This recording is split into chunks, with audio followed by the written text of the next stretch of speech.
ప్రపంచంలోనే rich city ఏది అంటే అమెరికాలోని న్యూయార్క్ అని చెప్తారు. అయితే ఒకప్పుడు అత్యంత ధనిక నగరం భారతదేశంలోనే ఉండేది. అదే తుంగభద్ర నది ఒడ్డున ఉన్న ఒక చారిత్రాత్మక నగరం హంపి. ఒకప్పుడు అఖండ భారతం సకల సంపదలతో తలతూగుతుండేది. భారత్లో ఎన్నో ధనిక నగరాలుండేవని చరిత్ర చెబుతోంది. అయితే అన్నింటికంటే ధనిక నగరంగా హంపి ఉండేది. హంపి కేవలం ఒక నగరం మాత్రమే కాదు, భారతదేశ చరిత్రలో ఒక బంగారు అధ్యాయం. ఒకప్పుడు ప్రపంచంలోని అతి ధనిక నగరంగా నిలిచిన ఈ మహానగరం ఇప్పుడు శిథిలాల రూపంలో ఉంది. అయినా మనకు గర్వకారణమే. హంపి మన సాంస్కృతిక వారసత్వానికి నిదర్శనం, గతంలోని వైభవాన్ని గుర్తు చేసే ఆభరణం. పురాతన ధనిక నగరమైన హంపి గురించి ఈ వీడియోలో మాట్లాడుకుందాం. దక్షిణ భారతదేశ చరిత్రలో అత్యంత వైభవోపేత నగరంగా నిలిచిన హంపి ఇప్పటి కర్ణాటక రాష్ట్రంలోని బెల్లారి జిల్లా సమీపంలో ఉంది. క్రీస్తు శకం 1336లో సంగమ వంశస్థాపకులు స్థాపించిన విజయనగర సామ్రాజ్యానికి హంపి రాజధానిగా ఉండేది. ఈ భూప్రపంచంలోనే రాక్ సిటీగా పేరు పొందిన గొప్ప నగరం హంపి నగరం. 13వ శతాబ్దంలో హరిహర బుక్కరాయలు స్థాపించిన ఈ ప్రాంతాన్ని చూడాలన్నా, దీనికి సంబంధించిన చరిత్రను తెలుసుకోవాలన్నా కనీసం నెల రోజుల సమయం పడుతుందంటారు ఇక్కడి వాళ్ళు. ఆ రోజుల్లో ఈ నగరం ధన సమృద్ధి, సాంస్కృతిక సంపద, వైభవోపేత ఆలయాలతో ప్రపంచానికి ఆదర్శంగా నిలిచింది. హంపి ఆ కాలంలోని ధనిక నగరంగా, ధనవంతులు నివసించే నగరంగా ఉండేది. అందుకే మన దేశానికి వచ్చే విదేశీ ప్రయాణికులు ప్రపంచంలోనే అతి పెద్ద, అతి వైభవోపేత నగరంగా హంపిని వర్ణించారు. 14వ శతాబ్దం చివరి నుంచి 16వ శతాబ్దం వరకు ఈ నగరం వాణిజ్యం, సంస్కృతి, ఆర్కిటెక్చర్లో అపారమైన అభివృద్ధి సాధించింది. హంపి ధనిక నగరంగా మారటానికి కారణం, ఇది ఒక వ్యాపార కేంద్రం. మసాలాలు, రత్నాలు, వజ్రాలు, బంగారం, వెండి ఇవన్నీ ఇక్కడి మార్కెట్లలో అమ్ముడయ్యేవి. పర్షియా, పోర్చుగల్, చైనా, అరేబియా వంటి దేశాలతో హంపి ఎక్కువగా వాణిజ్యం జరిపేది. ఇక్కడికొచ్చే ఫ్రెంచ్, ఇటాలియన్, పోర్చుగీస్ ప్రయాణికులు హంపి గురించి రాసిన వివరాలు ఈ నగరాన్ని ప్రపంచవ్యాప్తంగా మరింత గుర్తింపు వచ్చేలా చేశాయి. 1440లో వచ్చిన ఇటాలియన్ ప్రయాణికుడు నికోలో డి కంటి హంపిని ప్రపంచంలోని అతి పెద్ద నగరంగా పేర్కొన్నారు. 1520లో హంపిని దర్శించిన పోర్చుగీస్ దౌత్యవేత్త డొమింగో ఫేస్ ఈ నగరాన్ని బంగారం, వెండి, రత్నాల కోటగా వర్ణించాడు. అలా సకల సంపదలతో తలదూగుతున్న ఈ నగరం ఆ తర్వాత పతనమైంది. 1565లో తాళికోట యుద్ధంలో విజయనగర సామ్రాజ్యం ముస్లిం సుల్తాన్ల చేతిలో ఓడిపోయింది. నగరాన్ని దోచుకున్న సుల్తానులు నాశనం చేశారు. ఆ తర్వాత హంపి నగరం దాదాపు కనుమరుగైపోయింది. ఇక్కడుండే అనేక శిల్పాలు, ఆలయాలు ధ్వంసమయ్యాయి. ఒకప్పుడు బంగారు మిద్దెపైన నడిచిన నగరం శిథిలాలుగా మారిపోయింది. ఇప్పటికీ హంపి శిథిలాలు ఆ కాలపు వైభవాన్ని గుర్తు చేస్తుంటాయి. ఇప్పుడది భారతదేశంలో ప్రముఖ పర్యాటక కేంద్రం. హంపిలో అనేక పురాతన నిర్మాణాలు, దేవాలయాలు ఉన్నాయి.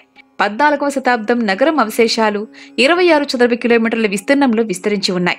ఉత్తరం వైపు తుంగభద్రా నది, మిగతా 3 వైపులా పెద్ద పెద్ద గ్రానైటు శిలలతో అప్పటి విజయనగర వీధుల వైభవాన్ని తెలుపుతాయి.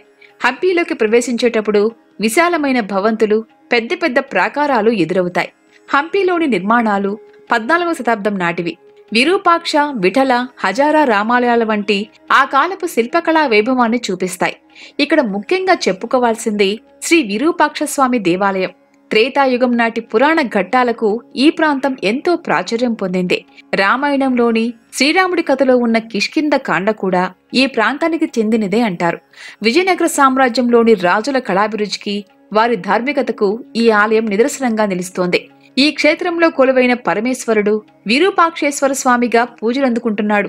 స్వామివారి ఆలయానికి ముందుగా తూర్పు గాలిగోపురం దాదాపు 9 అంతస్తుల పైదాకా ఉంటుంది. మొదటిగా ఆలయంలోకి ప్రవేశించగానే ఎడమవైపు గణపతి స్వరూపమైన ఒక ఏనుగు ఆలయానికి వచ్చే భక్తులను ఆశీర్వదిస్తూ ప్రత్యేక ఆకర్షణగా నిలుస్తోంది. ఆలయంలో ఉండే కట్టడాలను చూస్తే మాత్రం ఆశ్చర్యపోవాల్సిందే. రాతి కట్టడంతో నిర్మించిన ఆలయం అందాలు చూడాలంటే 2 కళ్ళు సరిపోవు.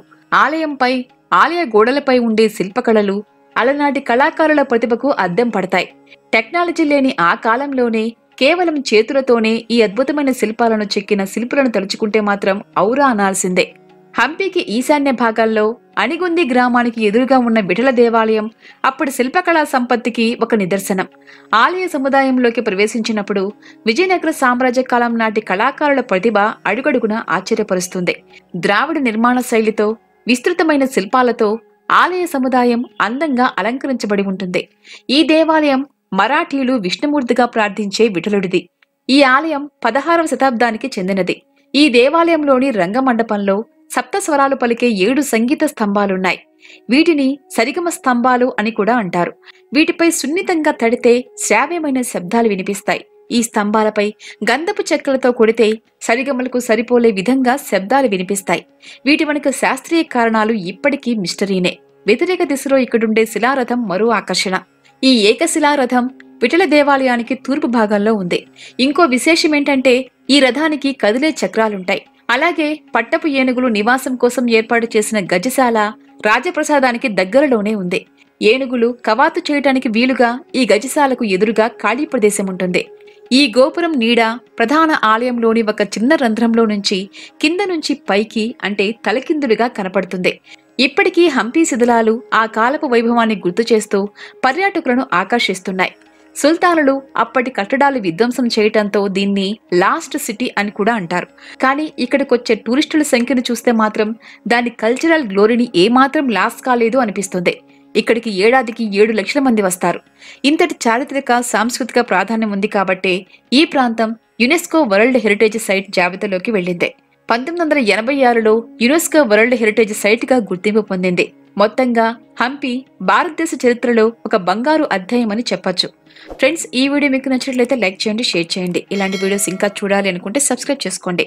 పక్కనే ఉన్న బెల్ ఐకాన్ ని ప్రెస్ చేయండి.